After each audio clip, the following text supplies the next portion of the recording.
Olá, tudo bem? Sejam muito bem-vindos, meus amigos. Eu me chamo Professor Pablo, estou aqui para falar com vocês hoje sobre uma inovação do Código de Processo Civil de 2015, que é o corretor público. Antes de mais nada, quero me apresentar. Eu sou funcionário do Tribunal de Justiça do Estado de Mato Grosso, trabalho na assessoria de um desembargador, sou formado em Direito, pós-graduado em Direito Civil e Processo Civil, sou corretor de imóveis, sou avaliador imobiliário e também sou corretor judicial. Não obstante, eu não atuo por conta do impedimento legal, por conta de ser funcionário público. Estamos aqui hoje para tratar com vocês um assunto que o Código de Processo Civil de 2015, que entrou em vigor a partir de 2016, trouxe para nós, corretores de imóveis, uma possibilidade a mais de atuação, qual seja, trabalhar na intermediação de imóveis que estejam constritos judicialmente. Para tanto, faremos então uma introdução sobre alguns assuntos pertinentes ao tema e logo em seguida trataremos especificamente sobre o corretor público.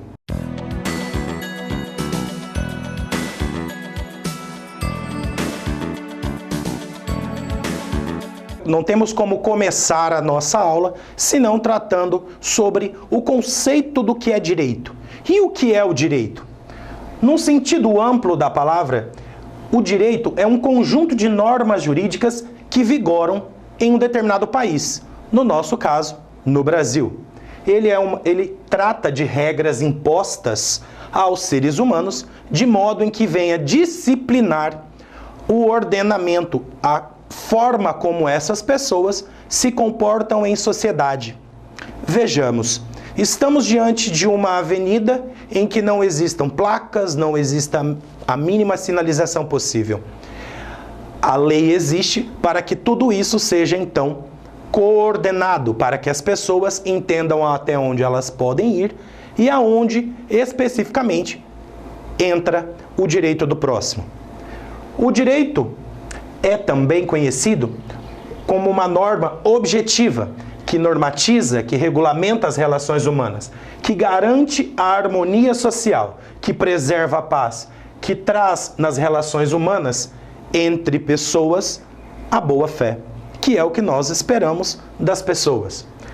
O direito traz para nós um sentido de ordem, de certeza, de segurança, pois sem isso ficaria difícil a gente entender uma sociedade sem um regramento, sem algo que pudesse, de fato, organizar uma sociedade ou uma parte da sociedade. Por isso, da importância do direito, e esse conceito traz para nós aquilo que nós esperamos do ordenamento jurídico, qual seja trazer a ordem, certeza, paz, segurança e justiça.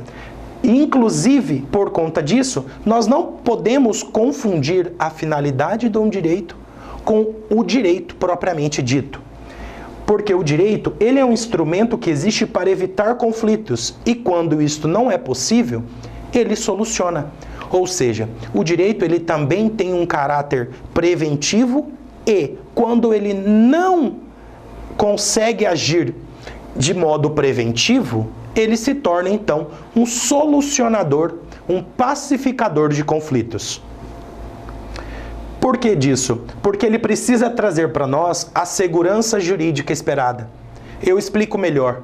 Quando estamos diante de uma situação em que envolve o interesse de particulares ou de uma pessoa para com a outra, nós devemos levar em consideração que existem duas verdades, no mínimo.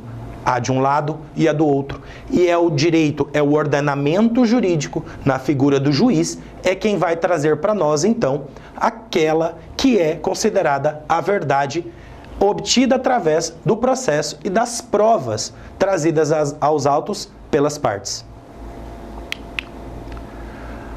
Dentro do direito, nós temos duas grandes subdivisões. Nós temos o direito público e temos o direito privado. Vejamos, a divisão que se refere ao interesse do Estado, ao direito tutelado pelo Estado, a forma de organização, nós estamos então falando sobre o direito público, já que quando estamos diante de uma situação em que envolve o direito do Estado, e quando falamos em Estado, nós queremos se referir ao município, aos municípios, aos estados, Distrito Federal e à União. Todos os assuntos, todos os interesses inerentes a esses entes, nós tratamos como sendo da divisão do direito público. Já a relação à vida entre particulares, ou seja, entre mim e entre uma outra pessoa, que não haja esse interesse do Estado como figura que participante desta situação em que envolvem, aí nós estamos então diante do direito privado. Ou seja, quando o interesse envolver particulares sem a intervenção do Estado, nós então nos valeremos do direito privado. Cito para vocês alguns exemplos dos ramos do direito público: o direito constitucional, administrativo, tributário, previdenciário, penal, processo penal. São ramos do direito público. E eu explico mais.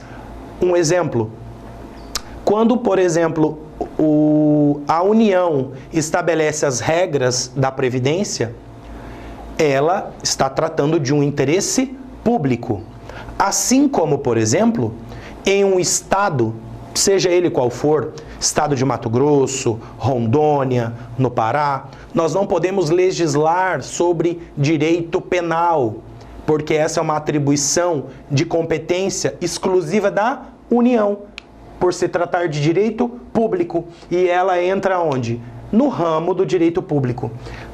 Já no ramo do direito privado, nós temos direito civil, empresarial, trabalhista, internacional privado.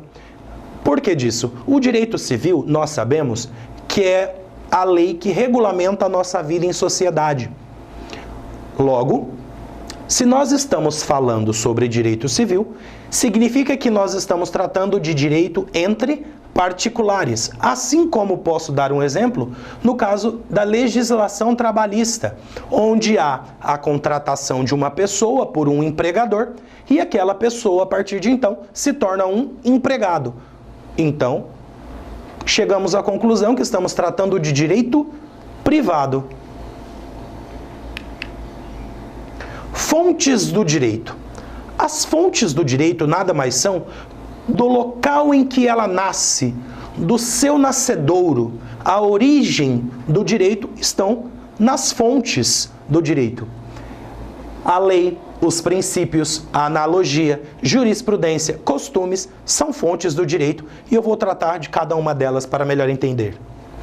As leis, nós podemos considerar as leis como a fonte principal do direito, porque quando nós precisamos entender uma ação que alguém praticou contra nós, ou ainda, quando nós temos um direito violado, é na legislação, é na lei em que nós vamos verificar se temos ou não temos o direito a qual foi nos lesado, como podemos dizer.